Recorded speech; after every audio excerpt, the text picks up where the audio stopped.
Hello everyone, मेरा नाम हर्ष है और मैं यहाँ रशिया में लगभग पिछले 6 साल से रह रहा हूँ। मैंने यहाँ पे स्टडी की थी, उसके बाद फिर जॉब भी यहीं कर रहा हूँ। तो मैंने जो लास्ट 3-4 साल में देखा है कि पहले के मुकाबले अभी स्टूडेंट बहुत ज़्यादा हो गए हैं और केसेस लाइक कि उनको बोला कुछ जाता है, फिर यहाँ के होता कुछ है, उनसे फ़ीस डबल ली जाती है, हॉस्टल के बारे में नहीं बताते, नॉर्मल क्या होगा क्या नहीं होगा, आधी बातें बताई जाती हैं। पिछले 3 सालों में इतने अनगिनत केसेस देखे हैं कि बच्चों को इंडिया में बहुत कुछ गलत बताते हैं यहाँ के बारे में। फ़ीस का नहीं बताते कुछ भी, क्योंकि जितनी फ़ीस है फ़ीस से 2 गुना तो वो अपनी कमीशन चार्ज कर लेते हैं।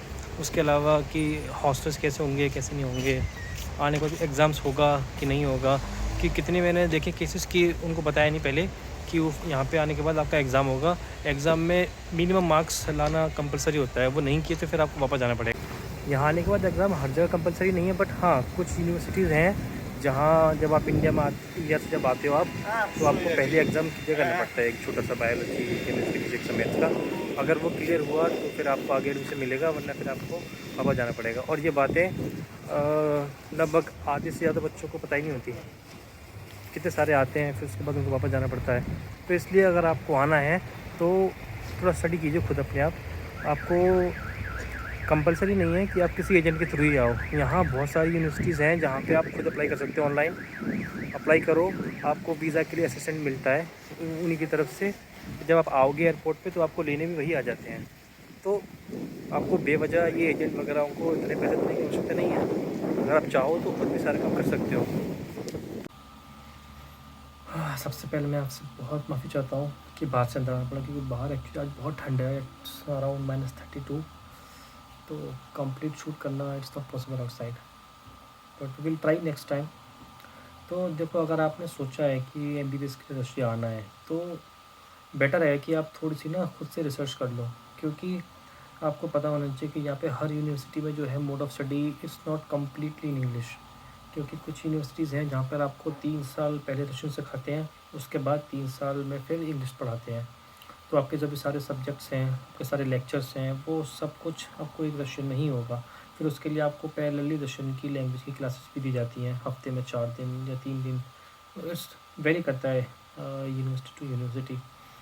और कुछ ऐसी यूनिवर्सिटीज़ हैं जहाँ पर आप कम्प्लीटली 6 ईयर्स अपना इंग्लिश में ही सीख सकते हो। तो फॉर एग्ज़ाम्पल अभी यूनिवर्सिटी जहाँ पे मैं रहता हूँ, उफ़ा, वहाँ पर आप पूरे 3 साल, आई मीन सॉरी पूरे 6 साल, लेकिन पहले यहाँ पे भी 3 साल था। तो ये भी 1 साल पहले से ही कम्प्लीटली 6 साल इंग्लिश में हुआ है। और उससे पहले एक यूनिवर्सिटी है कुर्स्क में, जहाँ पर काफ़ी साल से वो completely 6 years in Russian languages सिखाते हैं। और आपका कज़ान यूनिवर्सिटी है, वहाँ पे भी आपको 6 साल पूरे इंग्लिश में ही पढ़ाते हैं। फिर Moscow, Saint Petersburg, but Moscow थोड़ा एक्सपेंसिव पड़ता है बाकी सिटीज़ के कंपेरिजन। अगर आप कंपेयर करो उफ़ा और मॉस्को को, तो आपको लगभग 3 गुना महंगा पड़ेगा मॉस्को। फ़ीस भी महंगी है और लिविंग कॉस्ट भी बहुत ज़्यादा पड़ती है मॉस्को में।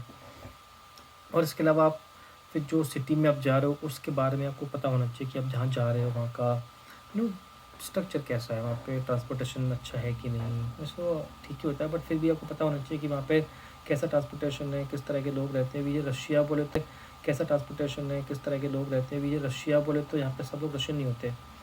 तो यहाँ पे डिफरेंट डिफरेंट नेशनलिटीज़ हैं, जैसे कि बश्कीर, ततार, जहाँ पे हम रहते हैं वो डोमिनेट करती है बश्कीर पॉपुलेशन को। कज़ान जाओगे तो वहाँ पर ततार पॉपुलेशन मेजॉरिटी में होती है, but they speak Russian everywhere. तो आपको थोड़ी सी रशियन सीख के आनी आओ तो बहुत बेटर है, आपके लिए ईजी रहेगा। और इसके अलावा खाने में तो आपको सब्ज़ियाँ यहाँ इतनी नहीं मिलती इंडिया के मुकाबले। बेसिक सब्ज़ी जो होती हैं आपको पोटैटोज़, कैबेज एंड ऑल, प्याज, टमाटर सब मिल जाते हैं ईज़िली। बट स्पाइसेस आपको सारे इंडिया से ही लेके आने पड़ेंगे। और इसके अलावा उफ़ा में जब भी मैं खुद अभी उफ़ा में रह रहा हूँ पिछले 6 साल से, तो मैंने भी स्टडी के बाद यहीं काम करना पसंद किया, क्योंकि city is very nice, people are really nice. तो और इसके अलावा बाकी अगर आप सोच रहे हो तो फिर थोड़ी सी स्टडी करना अभी से शुरू कर दो, रशिया के बारे में भी, सिटीज़ के बारे में भी।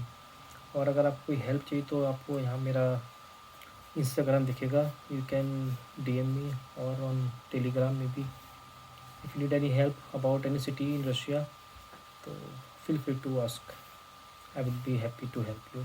और अगर आपको पता करना है कि रशिया की डिफरेंट सिटीज़ में लिविंग कॉस्ट क्या होती है, for example Ufa, Kazan, Moscow, Petersburg, जहाँ भी पता करना हो आपको, आप मुझे कमेंट बॉक्स में ज़रूर लिखिए। बाकी हम नेक्स्ट वीडियो बनाएंगे कि आपको अगर उफ़ा के लिए नेक्स्ट जो वीडियोज़ आएंगी वो आएंगी कि आपको एक्चुअल ट्यूशन फ़ीस कितनी होती है, और उसमें से भी आपके जो एजेंट हैं वो कितना ले लेते हैं। क्योंकि देखो ना, ये सबसे मेन होता है कि जब आप स्टडी के लिए आते हो तो जितनी आपकी फ़ीस होती है उससे 1.5-2 गुना तो आपसे इंडिया में एजेंट ही पैसे ले लेते हैं। तो यहाँ पे इतनी महंगी एजुकेशन नहीं है जितना आपको इंडिया में बना देते हैं। क्योंकि जब मैं आया था तो मेरा खुद मेरी फ़ीस का लगभग 1.5 गुना तो एजेंट ने ले लिया था, और मुझे एक्चुअली इतना आइडिया नहीं था कि आप खुद से अप्लाई कैसे करते हैं। अगर आपको खुद से अप्लाई करना है तो यहाँ बहुत यूनिवर्सिटीज़ हैं जहाँ पे आप खुद अप्लाई कर सकते हो, और आपको यूनिवर्सिटी वाले पूरी हेल्प करते हैं। उनका एक एक्चुअली पर्टिकुलर डिपार्टमेंट होता है इंटरनेशनल स्टूडेंट्स के लिए, तो आपको वीज़ा से लेके और from pickup from airport to university वो आपको सब कुछ अवेलेबल कराते हैं। तो आपको ज़रूरी नहीं है कि आप देखो किसी एजेंट के पास ही जाओ, बेवजह आपको 2-3 लाख खर्च करने की कोई ज़रूरत नहीं है। और अगर आपको कुछ पता करना है प्रोसीजर कि आप खुद से अप्लाई कैसे कर सकते हो, तो जैसे मैंने आपको बताया कि आप मुझे कमेंट बॉक्स में टाइप कर दीजिए या फिर इंस्टाग्राम पे पिन कर सकते हो। I would be happy to help you. और नेक्स्ट वीडियो हम, अगर आपको चाहिए कि आपको लिविंग कॉस्ट कितनी होती है सिटी में रहने के लिए, पार्ट टाइम जॉब्स के क्या ऑप्शन है स्टूडेंट्स के लिए, वो भी हम नेक्स्ट बनाएंगे इसके बाद। और actual tuition fees, hostel fees, सब कुछ जो भी आपको चाहिए, अगर आपको कुछ और भी क्वेश्चन हो तो आप please feel free to type. I would be happy to help you. I hope see you soon. Bye for now.